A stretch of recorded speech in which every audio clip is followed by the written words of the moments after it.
اللہ نے ہمیں ایک نماز عطا فرما دی جس کو ہم آج صلاۃ التراویح کہتے ہیں۔ میرے نبی کے زمانے میں اسے قیام اللیل کہا جاتا تھا، اس لیے حضرت عائشہ رضی اللہ تعالیٰ عنہ کی روایت ہے نا، جس سے 8 رکعت والے حضرات استدلال کرتے ہیں کہ رمضان اور غیر رمضان میں اس کو امام بخاری نے قیام اللیل کا ہی عنوان دیا ہے، آپ نے 11 رکعت سے زیادہ نماز نہیں پڑھی۔ ایک ضعیف روایت میں ہے کہ آپ نے 3 دن پڑھائی نماز، یہ تو صحیح روایت ہے۔ کتنی رکعت پڑھائی؟ تو ایک ضعیف روایت میں ہے کہ 20 رکعت پڑھائی۔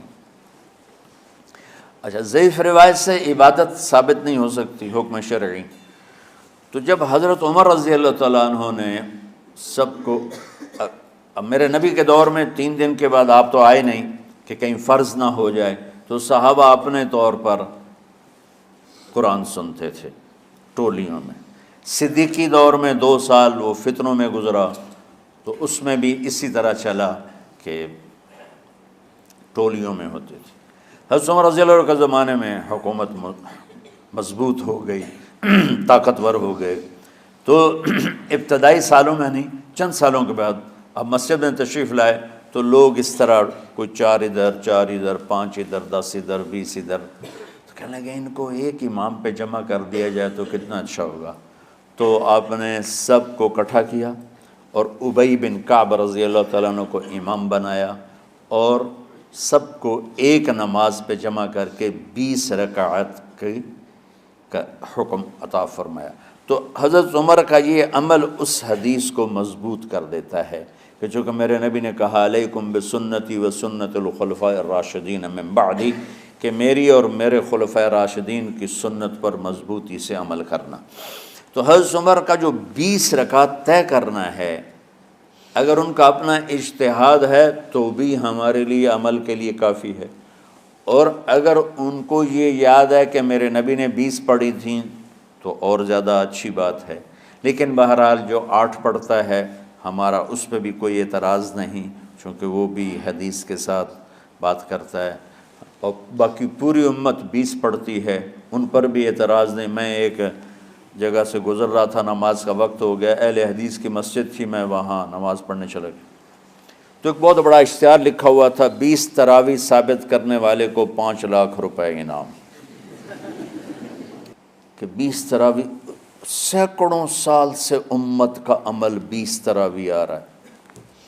تراویح کا نام جو پڑھا، مجھے یوں لگتا ہے کہ اہل مکہ، یعنی اہل مکہ جو تھے نا، وہ 4 تراویح پڑھ کے ایک طواف کرتے تھے، تو وہ آرام کے لیے ہوتا، ترویحہ آرام، تھوڑی دیر کا آرام، تو 4 تراویح کے بعد ایک طواف کرتے تھے۔ وہ چھوٹا سا طواف 10 منٹ میں ختم ہو جاتا تھا، اور پھر 4 تراویح پڑھتے تھے، پھر طواف کرتے تھے، پھر 4 پڑھتے تھے، پھر طواف کرتے تھے۔ یہ صحابہ کے تھوڑے بعد کے دور کی بات۔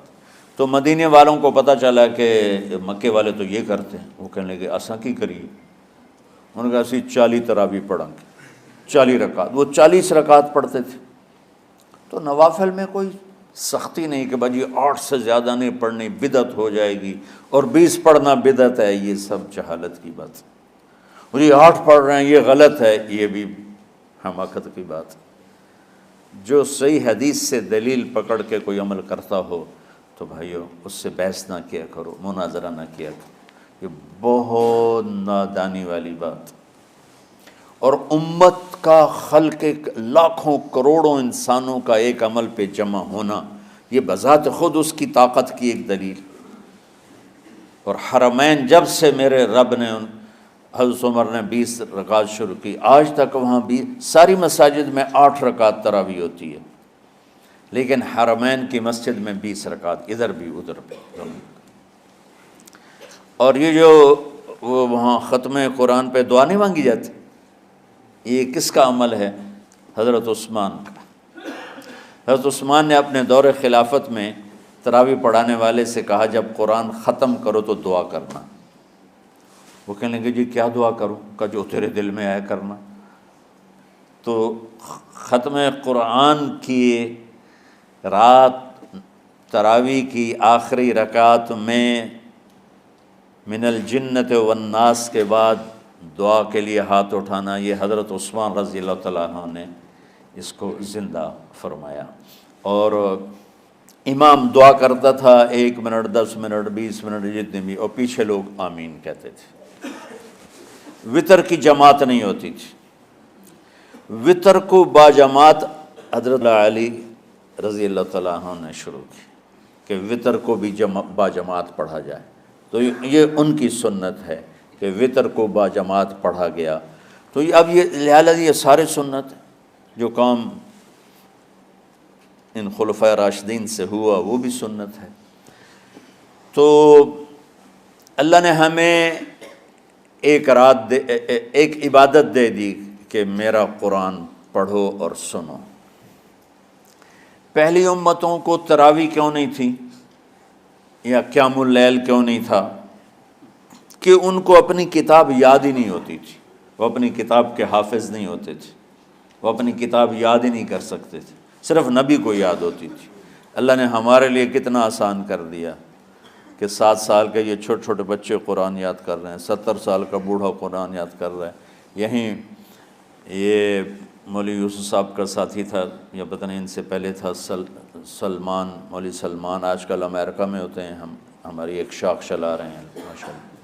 وہ شروع میں یہاں تھے، تو یہاں تراویح پڑھانے کے لیے ہمارے پاس حافظ کوئی نہیں تھا، وہ حافظ نہیں تھے، وہ صبح بیٹھ کے شام تک 1 سپارہ یاد کرتے اور رات عشاء کی نماز میں سنا دیتے۔ 30 دن میں قرآن یاد کر کے سنا دی۔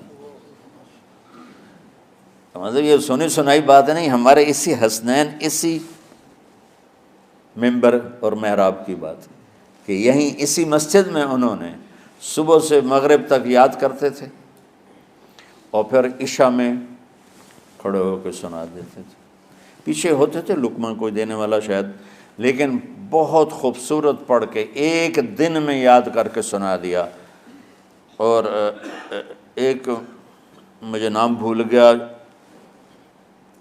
کہ 3 دن میں قرآن یاد کیا، 10 سپارے 1 دن میں یاد کیے، 10 دوسرے دن میں یاد کیے، 10 تیسرے دن میں یاد کیے۔ وَلَقَدْ يَسَّرْنَا الْقُرْآنَ لِلذِّكْرِ فَهَلْ مِن مُدَّكِرٍ۔ تو اللہ تعالیٰ نے اس کو نصیحت کے لیے بھی آسان کیا ہے اور یاد کرنے کے لیے بھی آسان کیا ہے۔ کوئی کتاب پہلے یاد نہیں ہوتی تھی کسی کو، ماشاءاللہ تم میں کتنے حفاظ بیٹھے ہیں اللہ کے فضل سے۔ تو اللہ نے ہمیں رات کی نماز عطا فرمائی، اور چونکہ یہ ایک مشقت ہے تو میرے نبی نے کہا یہ رات کی نماز کے ہر سجدے پر 1500 نیکی لکھی جاتی، 1500 نیکی لکھی جاتی۔ اور اللہ تعالیٰ ہر سجدے پر جنت میں ایک محل بناتا ہے جس کے 60,000 سونے چاندی کے دروازے ہوتے ہیں، اور ایک درخت اس کے لیے لگاتا ہے جس کے نیچے 100 سال گھوڑا دوڑ سکتا ہے۔ تو رمضان کا اہتمام آپ رجب سے شروع فرما دیتے تھے۔ میرے نبی نے 9 رمضان دیکھے، 9 رمضان اپنی زندگی میں، 9 رمضان۔ 10ویں رمضان سے پہلے آپ اللہ کے پاس تشریف لے گئے۔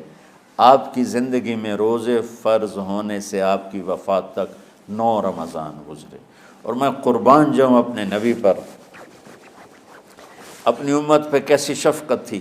آپ سحری کھاتے تھے بالکل آخری وقت، ادھر بلال اذان دے رہا ہے اور ادھر آپ آخری لقمہ کھا رہے ہیں، اور ادھر سورج نیچے ہوا اور آپ کھجور منہ میں۔ ایک آدمی اوپر کھڑا ہوتا تھا مدینے میں تو وہ چھت پہ، گھر کی چھت پہ کھڑا ہوتا تھا، سفر میں ہے تو وہ کسی پہاڑی پہ کھڑا ہوتا تھا۔ جو ہی سورج کا کنارہ نیچے جاتا اب فوراً وہ کہتا یا رسول اللہ قد غربت، تو آپ کھجور منہ میں ڈال لیتے تھے، یا پانی، کبھی پانی سے افطار فرماتے تھے، کبھی کھجور سے افطار فرماتے تھے، کہ میری امت پہ بھوک کا وقت کم سے کم آئے۔ آج کل جو یہ ہمارے افطاری کے اوقات ہیں نا، یہ سورج ڈوبنے کے بھی 2-2.5 منٹ بعد کے ہیں کہ احتیاطاً، ٹھیک ہے چلو احتیاط کر لو کوئی مسئلہ نہیں، لیکن اصل ہے ادھر چونکہ اب سورج ہمیں نظر ہی نہیں آتا ہے، اس طرح ہم گھرے ہوئے ہیں شہروں میں، دیہاتوں میں بھی اب اس طرح کا ماحول ہے کہ وہ نظر نہیں آتا ہے، تو بہتر کہ ادھر سورج غائب ہو، ادھر لقمہ منہ میں جائے، لیکن یہ تب ہے جب آپ نظر آ رہا ہو۔ اب جب آپ یہاں بیٹھے ہو حسنین میں تو یہاں تو کوئی سورہ نظر نہیں آئے گا، یہاں تو مینار ہی نظر آئے گا، تو لہٰذا احتیاط ٹھیک۔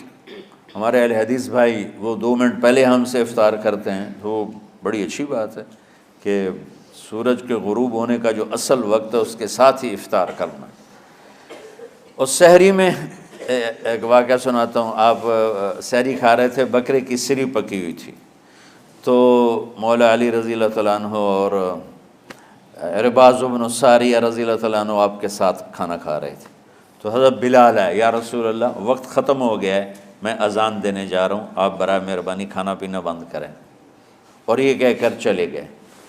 چھت، ایک انصاری عورت تھی، اس کے گھر کی چھت پہ چڑھ کے اذان دیتے تھے، چڑھنے لگے تو پھر واپس آئے کہ دیکھوں اللہ کے نبی نے کھانا چھوڑ دیا یا نہیں، آ کے دیکھا تو وہ کھا رہے تھے۔ انہوں نے کہا یا رسول اللہ واللہ لقد اصبحت، یا رسول اللہ اللہ کی قسم سحری کا وقت ختم ہو گیا، صبح ہو گئی۔ تو آپ نے ہاتھ پیچھے کر لیا، کہہ رہے تیرا بھلا ہو بلال، ابھی وقت باقی تھا، تیرے قسم کھانے پر اللہ نے اس کو پہلے نکال دیا کہ تیری قسم کہیں جھوٹی نہ پڑ جائے۔ تو حضرت علی نے فرمایا کہ اگر بلال قسم نہ کھاتے تو جب تک میرے نبی کھاتے رہتے صبح صادق نہیں ہونی تھی۔